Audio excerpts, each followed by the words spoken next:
Yeah, I need to talk about something that is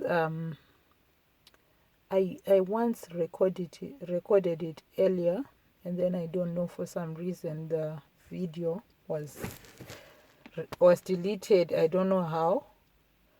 So before I talk about that thing, there's something what I want to talk about later is about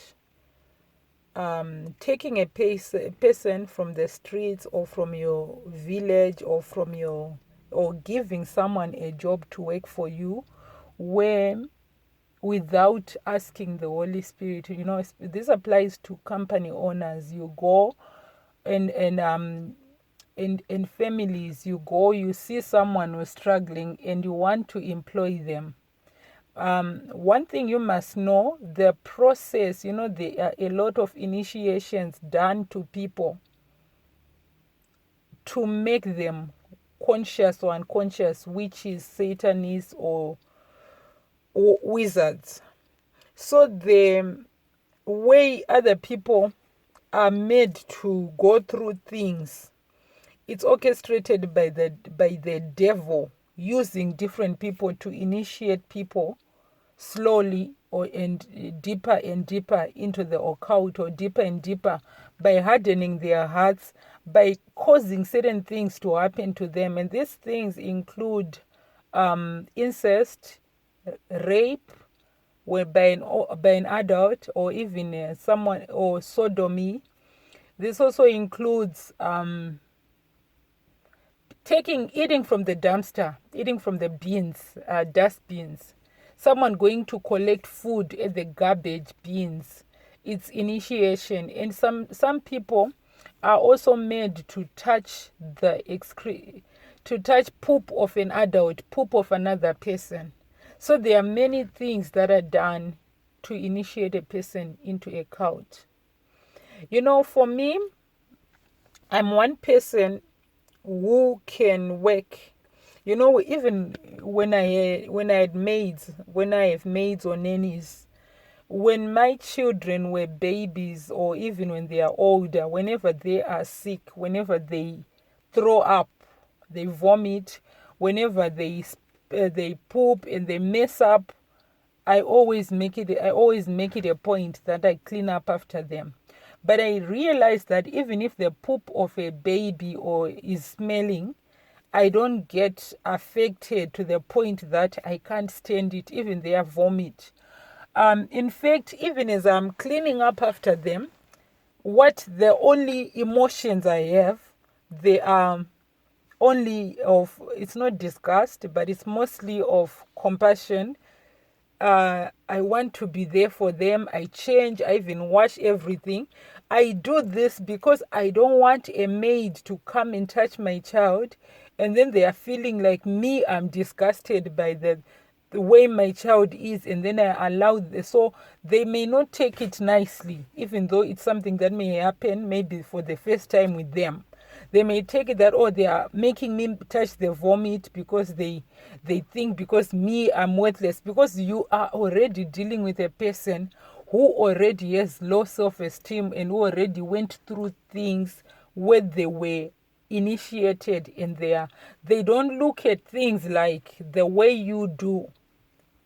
So the circumstances that happened to them, where maybe they worked for a relative and the children, and the relative was disgusted by the poop and of the children, and make them touch it, because it's like they were abused. So the way they look at things, it's very important for you as a mother or as a parent to show them that whatever you are asking them to do for your children and for the housework, you also can do it under the same conditions.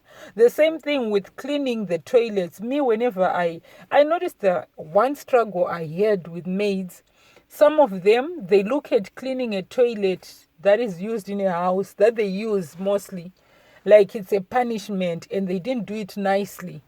But some will even demand that they want gloves to clean their own toilet, which was really absurd to me. But for me, I don't even need gloves to wash to clean the toilet. So if I can clean with detergents, and I can clean and do all those things, and make sure I use the toilet brush, I use the mop and everything, and the maton cloth that I use to dry the seat and everything, I don't see how. And so me, when I hire a maid or a nanny, I don't expect them to do what I cannot do. That's why when it comes to my children, or when it comes to my cooking, I do it myself. When it comes to my children, when there is something that they feel like it's a burden, I do it myself.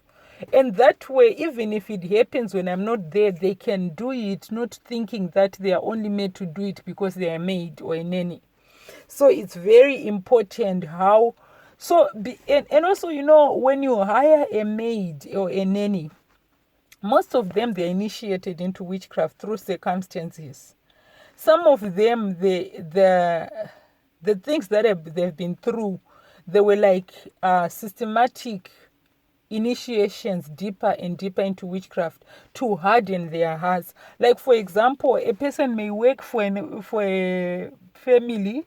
Like, there's this case that I came across of a person who was trying to pass over witchcraft powers to grandchildren of, it's like, you get married in a family, and then your mother-in-law is late, but then your husband's grandmother is alive. Then that person can, they can ask you to do certain things that are not supposed to be done by an in-law. Like, for example, if it's your own mother and they are sick and you take care of them, even in our culture, when you do that thing as a mother, as a daughter, it's acceptable. It's part of caring for your mother. That's why it's okay, even when your mother is old, you can actually live with her and care for her. So if you can't handle certain things, you have to hire someone to help it. Like, you can get a nurse aide to do the work, or that sort of thing, or some relatives you arrange for them to help. But there have been cases where someone is married into a family and the mother-in-law is sick, and then when the daughter-in-law has to handle the mother-in-law, bathing her, cleaning up after her, in Shona culture, in Zimbabwean culture, this is something where they ask for the daughter-in-law to be paid, compensated. It's like spiritual, the way they talk about it. In Shona, they even tell you that it wasn't her duty, a place to do that. She was not supposed to see the mother-in-law's nakedness. She was not supposed to even be that close to someone else's mother. So the fact that they did it, it's like an abomination that needs to be paid for, so that it's like a way, when they talk about it, it's like appeasing something. I don't know. So it's spiritual, the way they look at it. But, but if it's done by a daughter-in-law, there is nothing wrong with that. And even when a husband is sick, when a man is sick, and then a brother-in-law takes care of him, it's like, it's considered something that is a taboo. But now imagine you're living with your adult brother, and then you're married, and then your husband does the bathing of your own brother. It's like something where this person is seen as something where you may need to pay that person, to compensate that person for taking in that role to care for someone who is not really their blood relative. But for son-in-laws and brother-in-laws, it's not that much of a big deal. But when it is a parent, it's a big deal. So for me, I always advise young women that when you get married and your husband's relative, that relative is sick, there are a lot of things that happen. Some of these people may have some things that they are involved in. So you don't need to take that road to be took that close. Because, for example, let's say, in Zimbabwe, there are many cases of people, I think even in the United Kingdom, where a person is a caregiver, or in any country, in the United States of America, where there is this thing of people working, caring for other people. And then there are people who are looking like they are almost losing their mind, but some are not really losing their mind. They're just people who are witches. They're just really evil people. And then when they are sick, these people, they do all sorts of things whereby it's demonic, the way they make themselves dirty and make it difficult for the person to care for them, where they even mess themselves up to create more work. They mess everything to sort of punish the person. It's like demonic the way the person will be doing it, and they are trying to actually transfer evil spirits to this person by making this person touch their excrement. Some would paint walls, some would. I think I've heard of cases where African nurse aides or nurses have mistreated certain people in Western hospitals. You know, some of these cases are cases, of course, there are some nurses who are evil and demonic, who go there and then they are like just not nice people, and they are possessed. But it's also a case where a person is caring for a person who is extremely abusive, who is extremely racist, who is evil, and trying to make their job so difficult so as to make them leave. You see it a lot. There are some people when they are sick, they don't want to be cared for by black people, and they make it so obvious. Like now there are people who have never liked black people, and now they are in this situation where they need help in the hospital or in what do you call these facilities where people go for end of life when they are dying, and the people there are just helping them to cope with their old age and conditions that require medication and nurses around them. So some of them, they are actually doing things to destroy the soul of the person helping them, and they are in a way initiating this person deeper and deeper into Satanism. So if you look at it,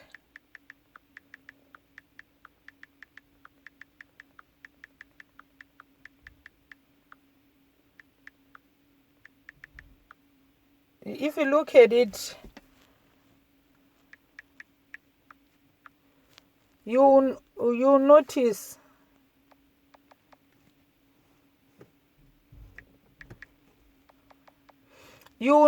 there are people who are initiating, who are trying to pass over their demons. For example, there's this person who was trying to pass over the spirit of witchcraft to a daughter-in-law's children. But for them to pass these spirits to this person, they couldn't openly do it, but they need a ritual where they are bathed the same way this lady would bathe their children. So she started to call them, my mother, my mother. You just said, it's like in African culture. I think not just African culture, even I see it also in even Western culture, because there are certain things when I talk to Europeans about certain things that people do in African culture, some of them, for those families which are deep in their own culture, they can relate, and those who are, even though they are of different colors, they can actually confirm that, they experience the same thing too. Like this thing where mother-in-law may not like the daughter-in-law, and there's this friction. It's very common across cultures. It's only the spirit of witchcraft manifesting, but even though people may be of different races, the devil is the same. The devil who empowers them is the same. So this person, I also looked, there's a movie called The Influence. I think the setting is it's a Spanish movie. And Spain, Italy, and other Western countries, they are deep, deep, deep in witchcraft. There are people who are deep in that thing, and they're even more powerful. Like those people who are allowed to make clothing labels, those people are mostly deep in witchcraft, where they are powerful evil altars. and you find them also being involved in serious Greek mythology, serious Egyptian. They are deep, deep, deep. So you find those designer labels that are, you look at the people who did them, they are also I don't want.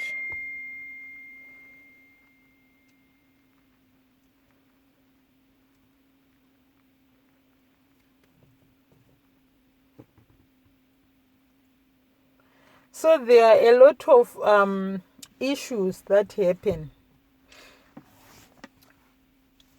So there are sort of rituals which you can be made to do by people without knowing. Some people, they are deliberate in how they make a person do certain rituals. They make them do certain things that they force them to dissociate. Like, for example, where you're working on something, they can make you go and clean a toilet without any chemicals, without anything.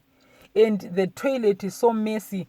And most ritualists, they have these funny rituals where they leave they don't even flush the toilet for themselves, and they have the rituals where they also need to defy. Like, you notice, like this occultist who was so popular called Aleister Crowley. He was so powerful in the rituals that he used to eat his own poop for enlightenment. And this thing where a person is made to eat human poop for enlightenment is very common, because you find even in Africa, where people are into money rituals, they go to dirty places like the toilet. That's where they operate from, especially those dirty public toilets. They operate also from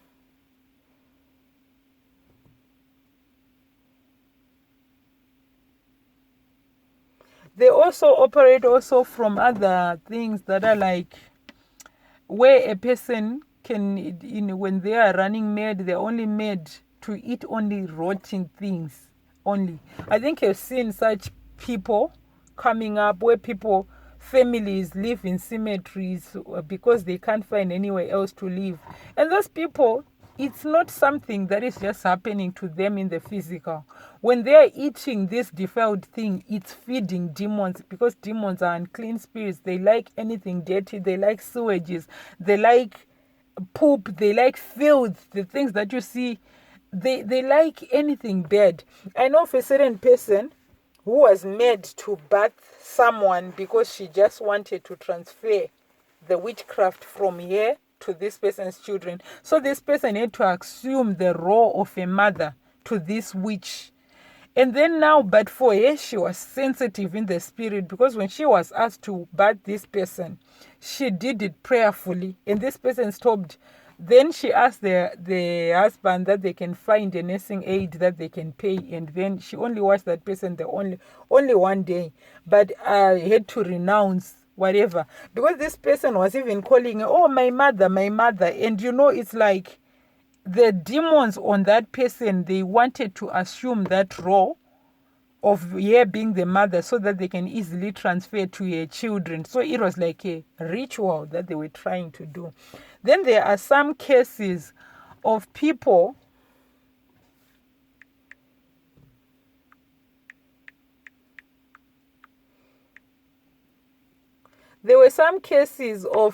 people who were who were living, and whenever the witch comes, this is a person who was a family witch, and a brother and a sister to the husband. So whenever this sister, she had gone to South Africa, she was just a regular witch. Then as she started, the love for money, she started to go to buy and sell things to South Africa, and then she became deeper to the level she joined Satanism, where she could go underwater for even a month. She had rituals where she would even just disappear and go to Durban, and she would be doing rituals only. So this person now, she was so advanced that whenever she visited, these people, the brother would only would know that she was around, because she would see the children smiling, looking at in the house. They'll just be looking at a person and smiling, his children. the young children. And then after they did that, they will always find poop in the toilet, but on the floor. And then now they had to clean that up all the time. It was so bad that whenever this happened, they knew it was like it was a mark that a witch, that sister who is a witch, has visited them. And she used to do this thing where she poops on the floor. And then people will be like now cleaning up after her. It was actually a ritual. And I know of certain people who come and then they are living with their children. They are okay, they're not pooping in, they're using the toilet so well. And then now when a daughter-in-law when they move and they're living with a daughter-in-law, that same mother-in-law now, the same mother who was behaving well with their own daughters, when they visit the daughter-in-law, now they start to poop on the floor. It's a way to initiate them. They are trying to get their hearts hardened. They are trying to make them, it's like initiation of witchcraft. It happens from bitterness, from making you so miserable. They do things to really piss you off, so that when you are really angry, when you are bitter, when you stop to love them, and then when you stop loving them, then witchcraft can work. Because a witch, when you are loving them and you're being nice, it doesn't work. So certain things, they are trying to initiate you to be like them. And then they can get access to you. Because for you to be bewitched by a witch, you have to be initiated into witchcraft as an unconscious witch in a way. So if you are not an unconscious witch, even to bewitch you, it doesn't stick. So you have to be controlled by them. They have to make you behave a certain way that opens the door for them to attack you. They have to be able to defile you. So there are things that were also done where, like things, I noticed like in Zimbabwe, for example, on funerals, and it's not allowed to take a young child to a funeral. Most older people, they know that. I remember there was a time, this relative of ours who are Satanists, they wanted so badly for me to bring one of my children because they wanted to pass witchcraft. Because the body, where there's a dead body and there's a ritual, it's so easy to perform witchcraft. It's like the dead body can serve as a portal. And then they can now do the transfer. So for me and my husband, we refused. But they were trying so desperately. So there are also other things. So I want to play something that in the next video, I think I will do it in Shona first. Because this is a testimony that was originally in Shona, but the person who owns that channel also translated that into English. But I want to play it in Shona because it doesn't. I want it in the original language so that some things are not lost in translation. And I'll do that video in Shona because I noticed the main thing that happens with people, they cannot comprehend certain things that are spiritual. So not only that are spiritual, people can, comprehension is really a problem for most people. People can actually read something or listen to something and not even understand what it's about. You find people saying, oh, this is confusing, or they don't even get it. People focus on petty things and not the main thing. So it's like a skill to comprehend things, comprehending something. As someone is speaking, you are supposed to be having that skill. So I want to try and break down the video in Shona so that now when you are listening to something also, you will understand things that are happening. But also the other reason I want to talk about is the problem. Most people, they don't get when certain things are being pushed against them. Where they are talking about tolerating someone or some things. In life, there's a skill that most people should have, where you are able to tolerate every human being, but reject things that don't align to the word of God. Like, for example, you find people when they don't like certain doctrines, they hate even the people. They may behave in a particular way against the people. So what is very important in life, you can actually live with a witch. Like me, I lived with witches.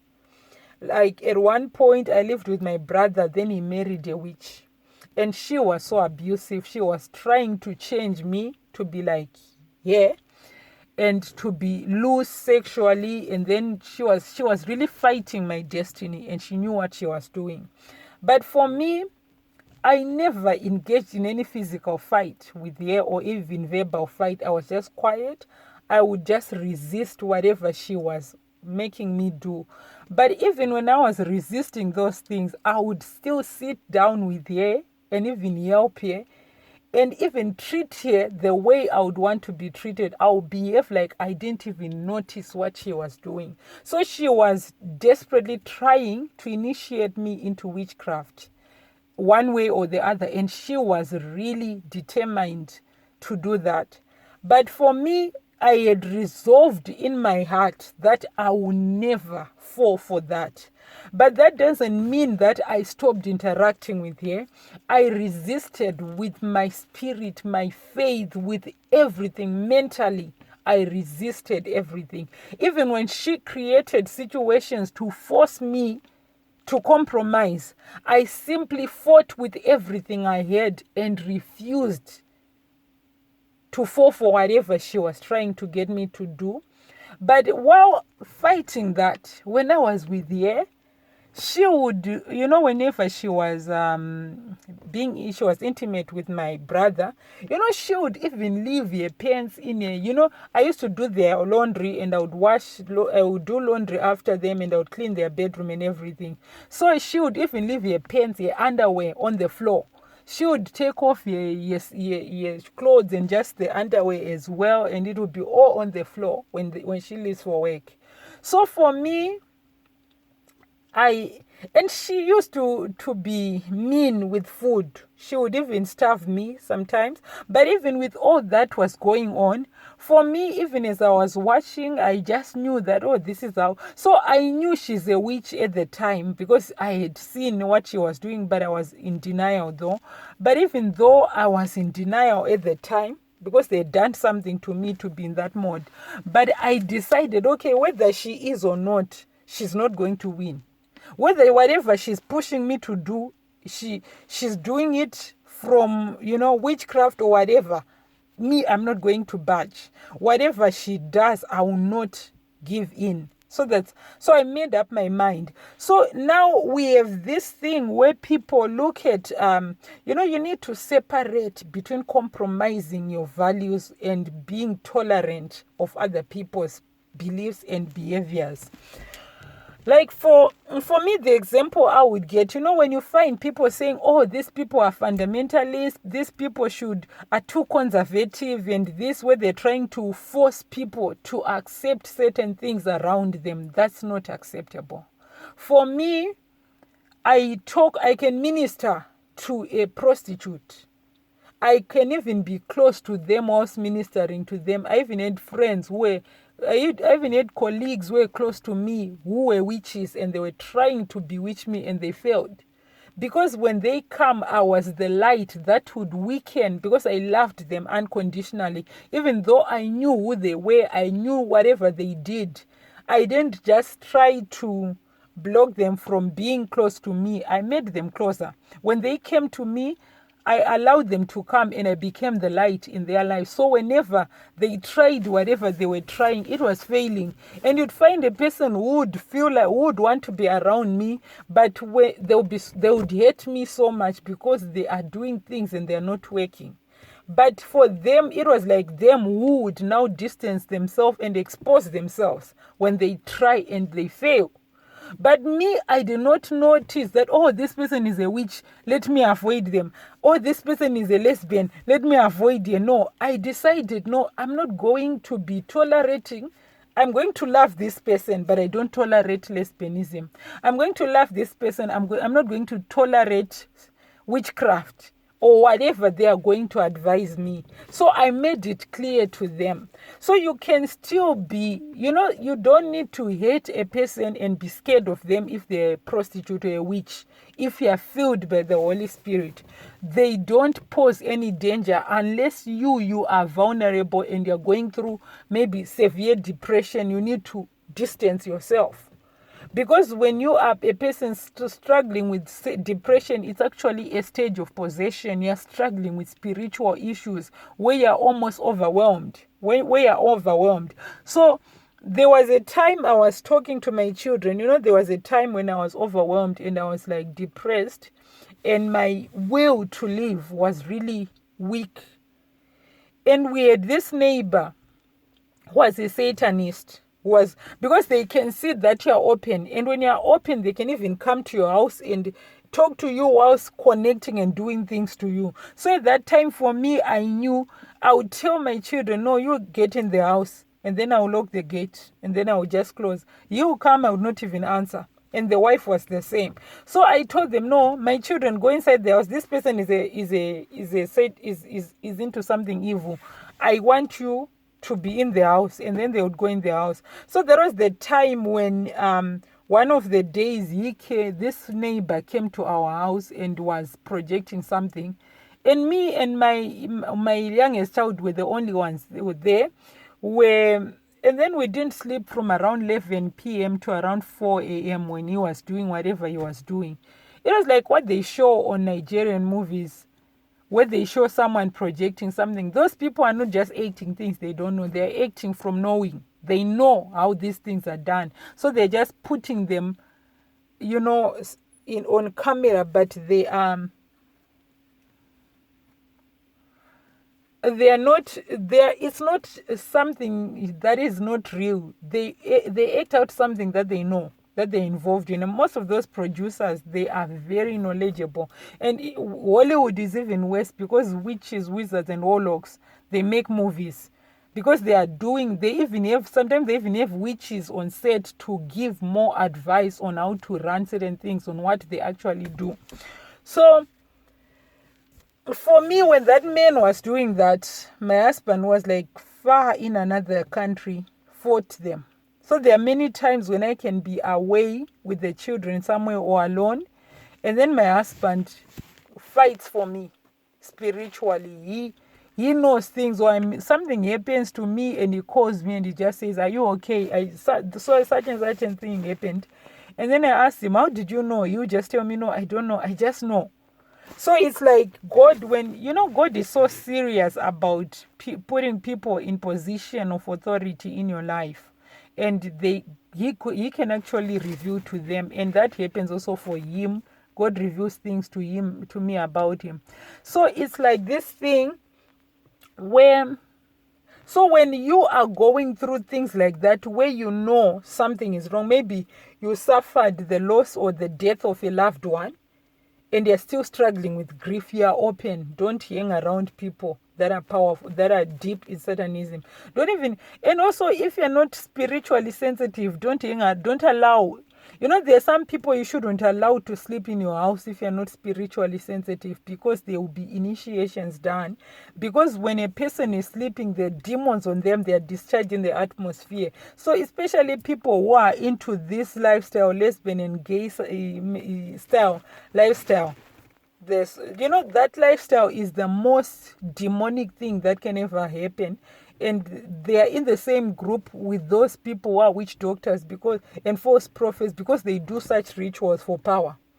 So I think so it's like sexual perversion. It's not just sexual perversion. That's why you see those people even dying of suicide. It's like every time they're practicing those things, they are opening themselves more and more to real malevolent spirits that can actually possess them. I also want to talk about there was this lady who was based in the United Kingdom. She contacted me. She's actually a Kenyan woman.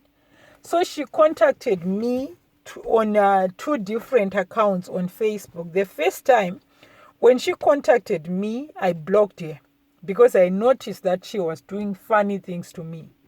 She was not. I noticed what she was trying to do, but she was a victim of satanic ritual abuse. She was raised in a family that was considered an elite family in Nairobi. And she used to, there are those people who used to be going for parties, but then on those parties they were actually sexually molested. But people around them would think, oh, they're having fun, when all they were just like victims of satanic ritual abuse.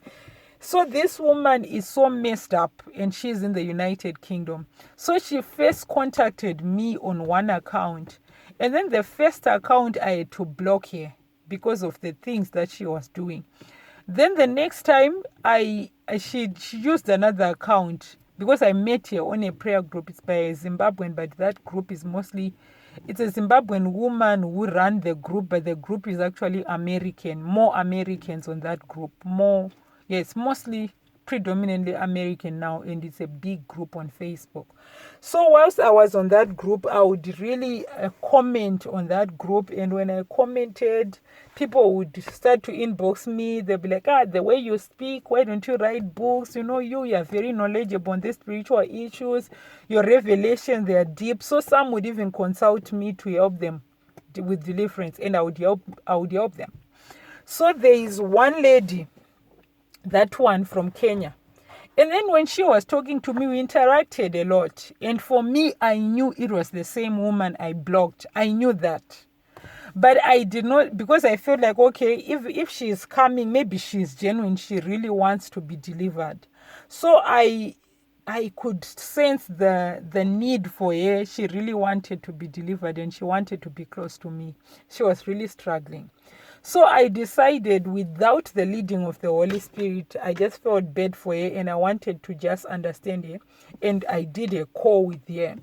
And whilst talking to her on the phone, something strange was happening. Whilst I was talking to her, she would be talking to me, but as she's talking to me, there is a second voice coming from here, like from under a breath, from the breath. Like, it was, I don't know how to explain it to someone. It would be like when she opens her mouth, her voice is coming out. But when her voice is coming out, and I'm hearing what she's saying, there'll be like some incantation that are being spoken by another voice from the same mouth. But now this was like a chest voice mostly, where she's speaking deep voice and she's talking. And I was talking to her and wondering, what is this woman doing? Then I realized, no, I'm not dealing with it. I'm dealing with possession. This woman, something is happening.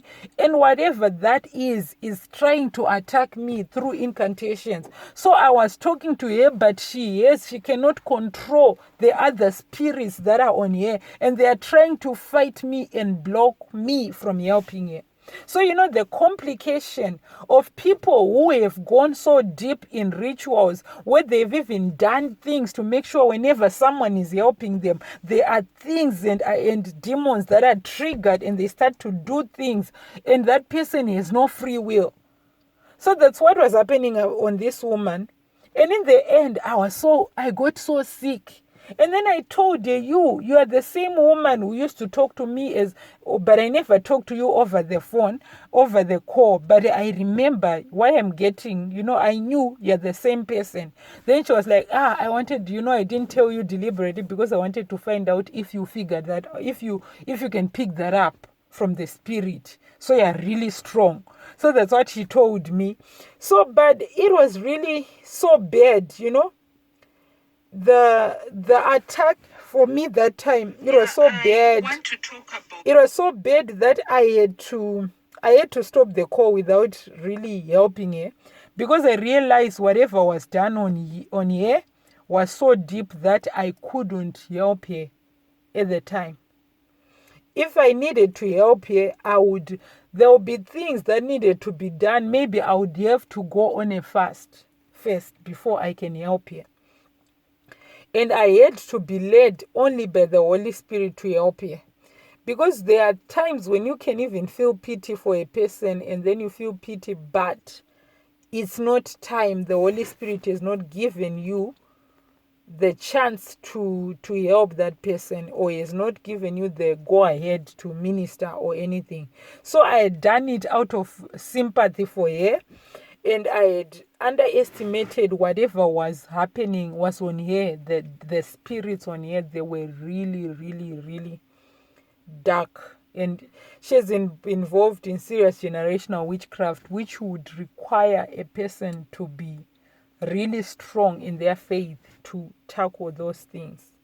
You need to be, because those demons in here, they are so powerful that if you start to talk to her and you are not really strong, they can break you down, they can tear you apart, and you'd even find yourself struggling with your own faith because they're that demonic, So be careful about accepting certain things in your mind, because, for example, when you start to live with an abuser and they're abusing you, you must come to a realization that the abuser is to be able to separate a person from their demonic actions. Because when you are living with someone who is abusing you, you need to accept them as a person, but your stance on what they're doing must be clear in your mind. Because if you accept the abuser with the abuse, then you also become like them, you become compromised like them. So if you're living with a witch and they're doing their witchcraft and you love the witch, then you just decide, okay, let me just accept them as they are and everything about them. You will also find yourself initiated, because initiations start first with your own beliefs. Then secondly, you're living with someone who's abusing you, and for you to cope, you have to accept the person. But if you're not really strong, you may end up even accepting the abuse, and that makes you an abuser too, like most people. But you can actually come to a realization that a person, I love the teachings of Jesus Christ, where you accept the sinner, but you hate the sin. So it has to be clear in your mind, in your consciousness, in your unconscious mind, that this person, what they are doing is evil, but they are they're a human being who's deceived. Whatever, you don't know how they got to be that way, whether they were victims or whether they were deceived or whatever, but they are a human being, a soul that God, Jesus Christ, came for. And you must accept them and you live with them. But even if they continue with their evil, you need to continue you must continue to reject, even if it's forced on you, continue to reject that evil on you. If you can live, it's good to live, and then that way you can separate yourself from whatever is happening. But there are some situations where you can't live. You're raised by parents who are abusing you, and then those are the only people you have on this earth. And then now the abuse goes on and you run to the streets. Most of the time on the streets, it's going to be worse. So whatever you need to do is not going to be you physically running. You can choose to run you can choose to process it in a way to protect yourself in your mind, where you lean on your faith and you start to pray whilst in that situation, and it works. There are people who are raised in families of abuse where they notice, or generational witchcraft, where they can initiate a person and then the initiation fails because of that person's prayers. So you should build up on your mental state, where you make a stance that this is unacceptable and believe it. And then you lean on your belief. You don't compromise on that. And then you have to come to a place where you can separate the witchcraft from the human element, the soul. That this person is a witch, but this person is a human being who needs love, who needs to be appreciated, who is so broken. But whatever they are doing is evil. And you don't need to be attacking them. You need to just understand whenever you need to find a way to pray for them, even if they are hurting you. For me, in my situation, I couldn't just run away from my brother's house when he got married. If I had run away and gone to campus, There were so many people there who were prostitutes, who were dating different men. So it would have made the same thing happen. But the Lord gave me a way of handling. I became close to my sister-in-law who was a witch. I used to do her laundry. I used to be nice to her, take care of her children. And I used to be so nice. Even though she was not even treating me well, I treated the children well, and I treated her well at all times. So in the end, I weakened whatever she was trying to do. I rejected everything. Even though she continued to be evil, I made a way to overcome by just allowing myself to enjoy everything without compromising on my values. So when you see them pushing like, oh, tolerance means you should be, when people are coming to your children and they're wearing these things, sexually suggestive way where they're doing this, your children, you shouldn't stop them. For me, that's not tolerating another people. Tolerating a person, I can tolerate who you are, but I cannot allow your influence. I cannot allow you to practice around my children. So, this thing where some people are accepting that, oh, I can't be rejecting this, otherwise I'll be seen as someone who's not tolerating. No, you're not. Inability to tolerate is like how they do this honor killing in Asian countries, where they can kill their own relative because they want to cover up the shame that they cause. That's intolerance. But if you are a person who is refusing for people to display certain things around you because they go against your belief, that's not refusing to tolerate. You're just refusing to be violated, to be defiled.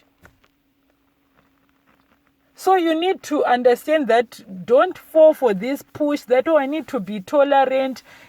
Don't even accept certain things, because those things, it's like they are opening a door. Once you accept certain things that go against the word of God, it's a door that the devil will push wide open and destroy you. So you should never even entertain or justify these things to you.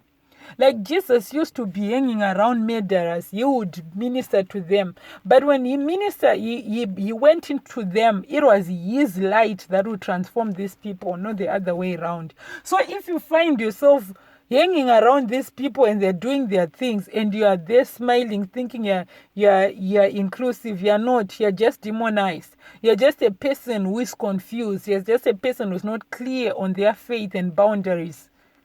You're just a person who compromises, and those compromises are just doors that you are opening for the enemy, and demons are coming through to you and attaching to you as well.